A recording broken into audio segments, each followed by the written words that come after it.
All right, this is lesson 2.6 day 1.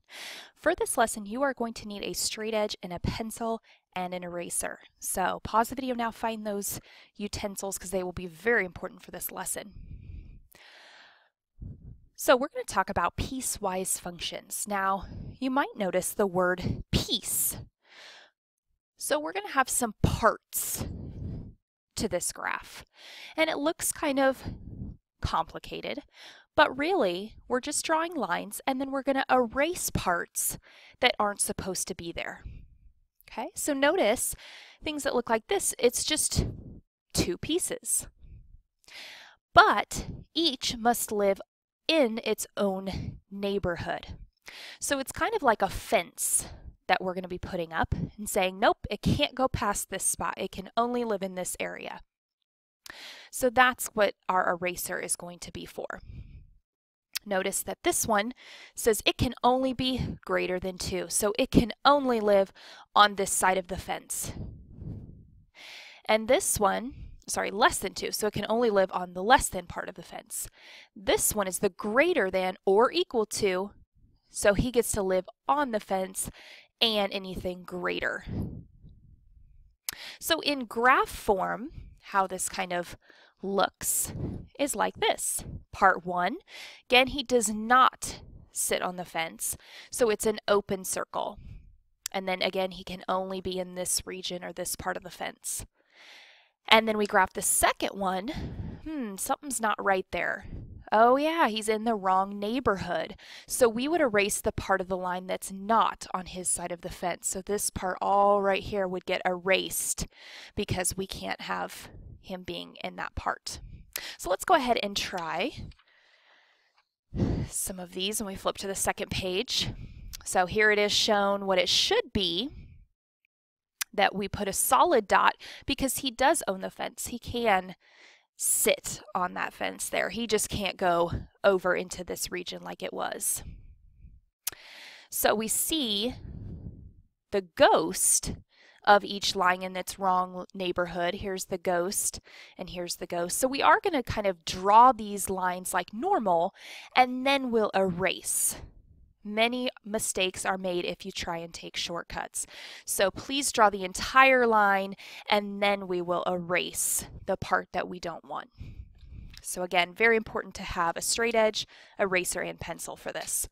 So let's get started. We have, for our first line, again, these are just going to be 3 pieces that we're going to graph. And then we'll go back and erase to make sure that they're in the right part of the fence. So for our first line, we're going to start at -4 because that's our y-intercept. So go to -4 and put a dot in pencil. And then we're going to graph it going down 4, -1, 2, 3, 4, and over 1, 2, 3, 4, 5 with our slope of -4/5. Now we're going to take our straight edge and we're going to draw a line through those points.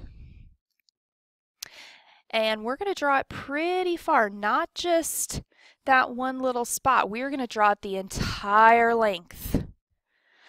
All right, so we're going to go back now. I like to do it one line at a time. Let's go ahead and figure out where it should be. So we want x at -5. So that's what we're going to do first. Go to the x-axis, find -5, and find your line. Well, it just so happens our line is right there.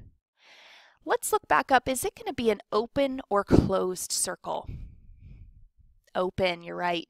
So let's put an open circle at -5 where x is, where our line is touching.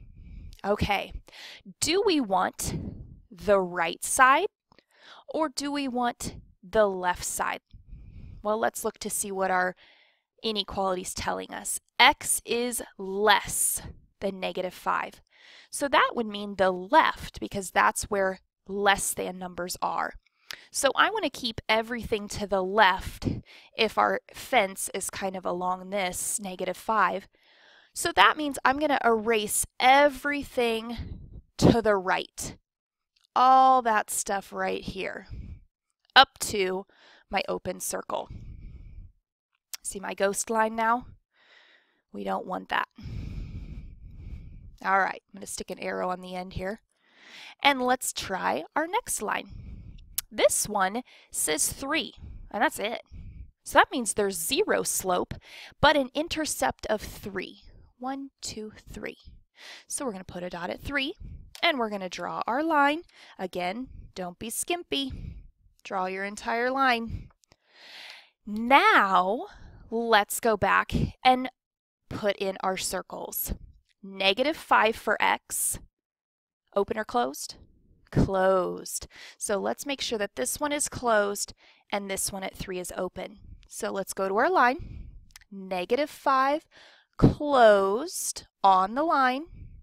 Again, we're looking at our x values because it says x here.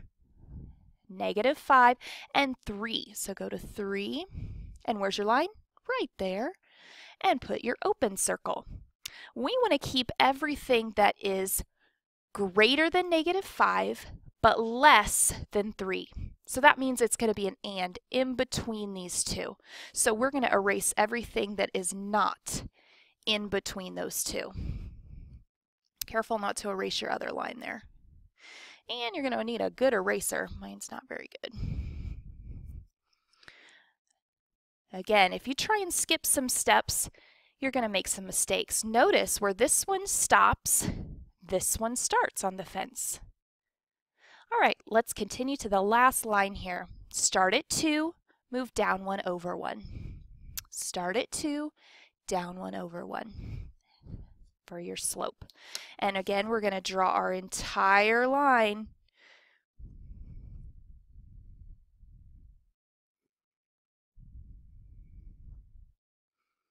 Make sure I get my line accurate here.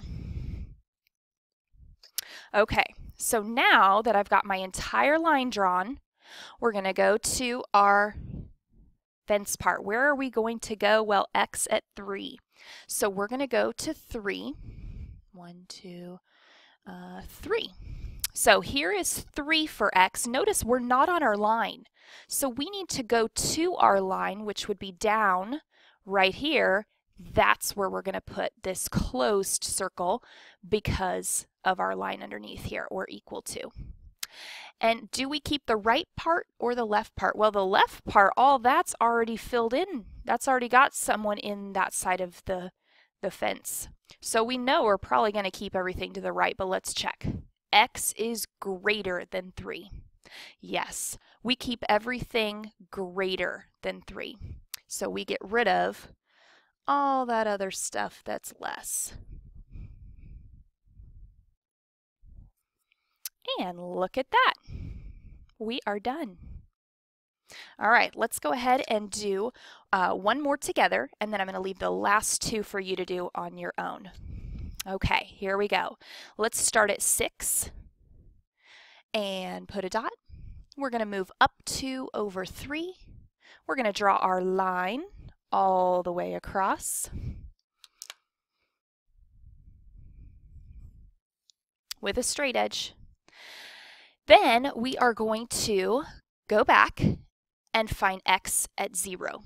So let's go to 0 on our x-axis. Go to your line, which would be all the way up here. Open or closed? Closed. So we've already actually got a closed circle there, but we just want to make it bigger. So because that line says closed, x is less than 0. So that means we keep everything to the left, less than. So let's get rid of everything to the right here. That's going to not be on the right side of the fence. Okay. Put my little arrow in there. Now we move on to 3 and then a slope of -1/4. So go to 3 and go down 1 over 4. Down 1 over 4. Let's draw our line. So after we draw this line, what part do we want to find for our x? Let's look. We want 0 and 4, and they're going to both be open. So if we go to our x-axis and we go to 0, we want to go to the line. We want to make this an open circle. So I've got to kind of get rid of that point there. Okay, now we want to go to our 4 on the x-axis and go to our line. Oh, and we have a point there too, but we want to again make that open. Okay, now we want to keep everything, yep, less than 4 but greater than 0. So between those two open circles. So let's get rid of everything not between those open circles. Careful not to erase any other lines that are important. Okay, we're almost there. Last one, -7. Put a dot. Move up 1, 2, 3 over 1, up 1, 2, 3 over 1. And we're going to draw our, whoops, sorry about that. Draw our line all the way through. Okay, so now we want to go back to where x is 4. So go to 4. And where is our line? Oh, we've got to go up this time. Let's find our, there it is, right there. And we want to put a closed circle. That is our line when x is 4. See how we had to go up to our line to find it? Now, we want to keep everything x greater than 4. So greater would be everything to the right, which is everything right here we want to keep. So that means everything to the left, which is kind of below in a sense, we want to get rid of. Which makes sense because now where this stops, our other line starts. Where that stops, that line picks up. All right, go ahead and try. 3 and 4 on your own. You do need to practice these. Just looking and watching and thinking, oh, that looks easy, I think I can do that at some point, doesn't mean you can do it on your own without practice. You really need to do both of these and practice them. All right, pause the video, please try them, and then check when you're ready. All right, check your graphs, pause the video so you can see if these are exactly what yours looks like. It should be exactly what yours looks like. All right, write any questions that you have in this space below or anything that still doesn't make sense, and make sure to ask that when I see you in class.